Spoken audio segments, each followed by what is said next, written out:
Halo sahabat terang firman, hari ini kita akan mendengarkan sebuah ulasan, sebuah edukasi yang akan memperlengkapi kita mengenai pemerintahan setan, ya. Di mana letak kekuasaan setan atau sumber letak kekuasaan setan yang paling kuat dan ilmu mistik mana yang paling kuat? Apakah setan ada punya cara kerja seperti shift-shift tertentu? Nah, hari ini kita akan mendengarkan hal itu. Langsung saja Bapak Evangelis Daud Tony yang akan memaparkan kepada kita. Semoga kiranya video ini boleh memberkati kita semua. Selamat menyaksikannya. Kemarin saya itu diceritain orang ada yang bilang setan itu ada rankingnya, ada jenderalnya, ada kopralnya. Nah itu gimana Pak penjelasannya Pak? Apakah kalau diganggu sama setan tertentu lebih sulit ngadepinnya, harus Pak Daud atau gimana? Sebenarnya itu gini, Michael, itu ada berapa tingkatan. Ya. Yang pertama itu adalah rajanya setan yang disebut iblis. Ya. Itu Lucifer. Oke. Nah, Lucifer. Nah, kedua adalah jenderal. Nah, setiap negara ini ada jenderal-jenderalnya, Michael. Jenderal setan. Seperti di Indonesia ini jenderal setannya ada di Laut Selatan. Di kota mana berarti, Pak? Di pantai Laut Selatan, di Laut Selatan. Oh. Nyai Roro Kidul.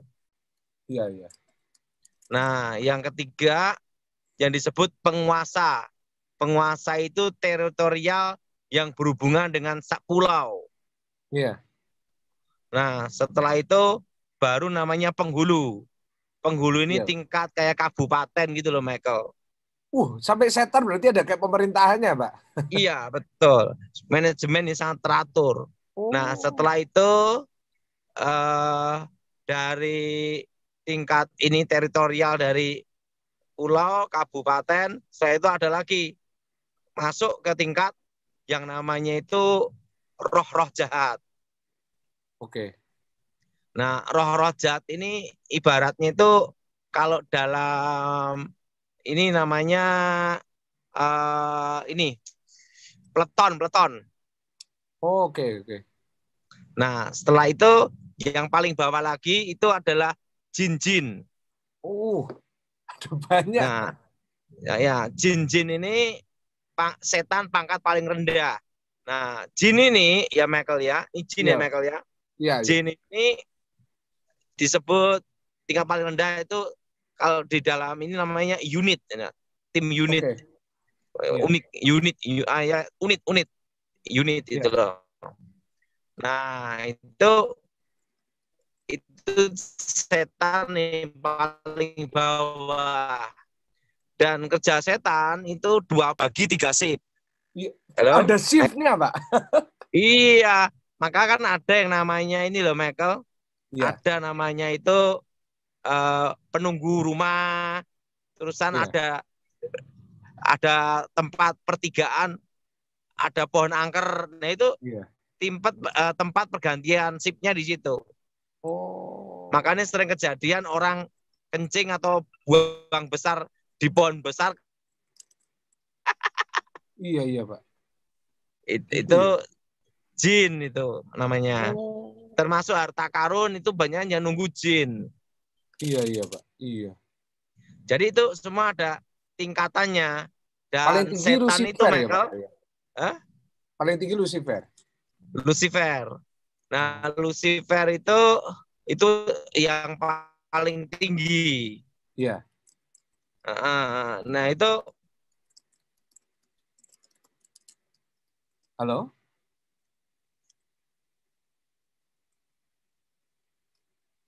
Timur Tengah, Michael. Halo, Michael. Apanya di Timur Tengah, Pak? Sorry. Pusatnya di Timur Tengah. Pusatnya Lucifer. Pusat kekuatan mistik itu di seluruh dunia itu adalah di Timur Tengah. Itu tempatnya ada di pertarungan antara gelap dan terang, yaitu Mesir dan tanah perjanjian sekitar situ. Garisnya di situ. Iya.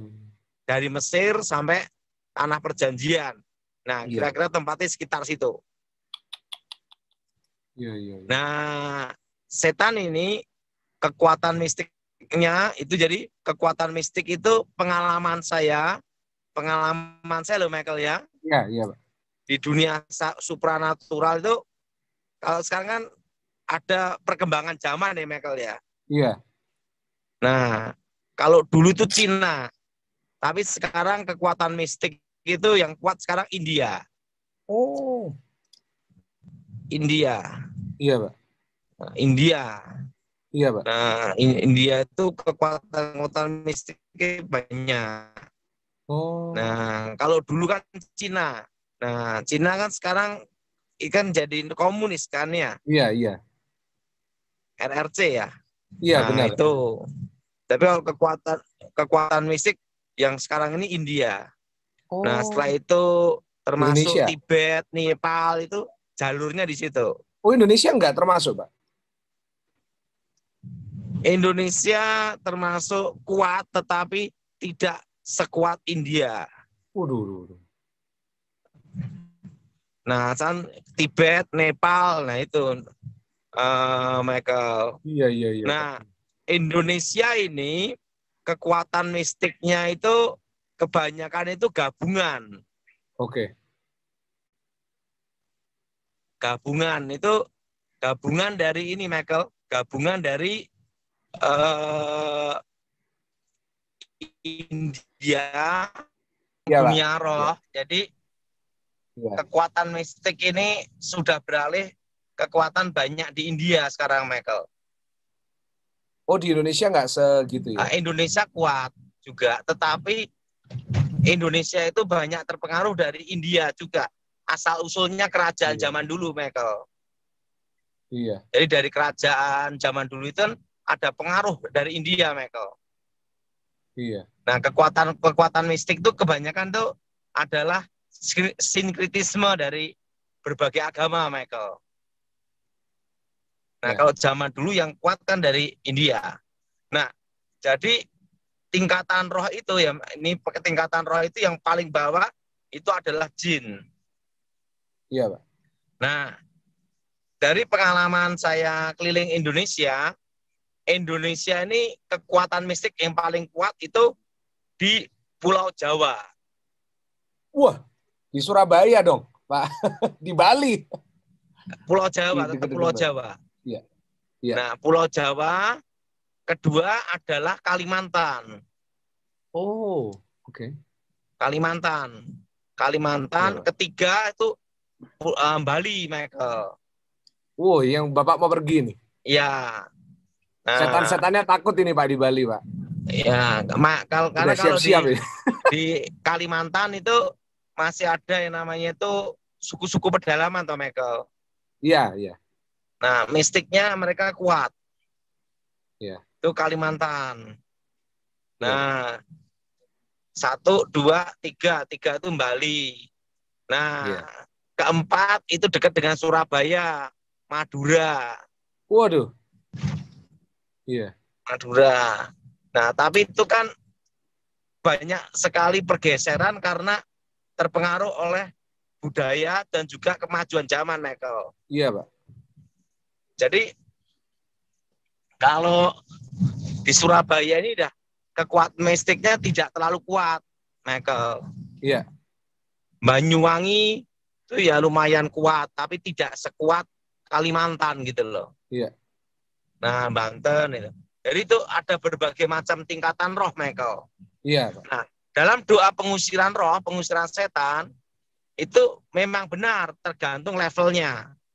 Oh iya? Tetapi ingat, waktu pengusiran, pada itu kita ucapkan demi nama Yesus, semua sama saja. Iya. Penting itu iman, Michael. Amen. Sekalipun berhadapan dengan Lucifer pun, dengan iman nama Yesus, ya pergi juga, sama saja. Amin. Yang penting itu iman kita. Nah, jadi dalam doa peperangan, jangan terpengaruh dengan namanya itu setan gundul atau setan tokek. Iya.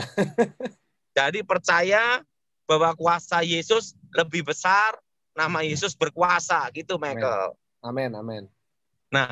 Ya, kita sudah mendengarkan ulasan dari Bapak Evangelis Daud Tony, ya, di mana dia menjelaskan begitu jelas kepada setiap kita. Nah, pesan saya adalah tidak peduli setannya mau sekuat apapun, dia jabatannya apa, dia kedudukannya apa, mau dia paling tinggi, paling kuat, asal hidup kita sungguh-sungguh ada di dalam Kristus, maka tidak akan pernah bisa setan yang paling kuat pun memporak-porandakan kehidupan kita. Sebab mengapa? Karena Yesus atau Tuhan itu ada tinggal dalam hati kita. Bagaimana mungkin setan bisa menang melawan Tuhan yang ada dalam hati kita? Itu sebab saudara tidak perlu mencari pendeta-pendeta sakti yang bisa menolong saudara untuk menghadapi kuasa kegelapan yang ada. Saya sarankan, saya mengajak setiap saudara hidup di dalam Tuhan, berdoa di dalam Tuhan, menyembah Tuhan, sungguh-sungguh mencintai Tuhan. Maka Tuhan yang akan menjadi pembela saudara. Saudara tidak perlu pendeta sakti, saudara hanya perlu Tuhan Yesus. Terima kasih buat atas perhatiannya, udah menonton video ini. Kiranya ini boleh jadi berkat buat saudara-saudara yang ada. Sampai ketemu di video-video berikutnya. Tuhan Yesus memberkati. Shalom.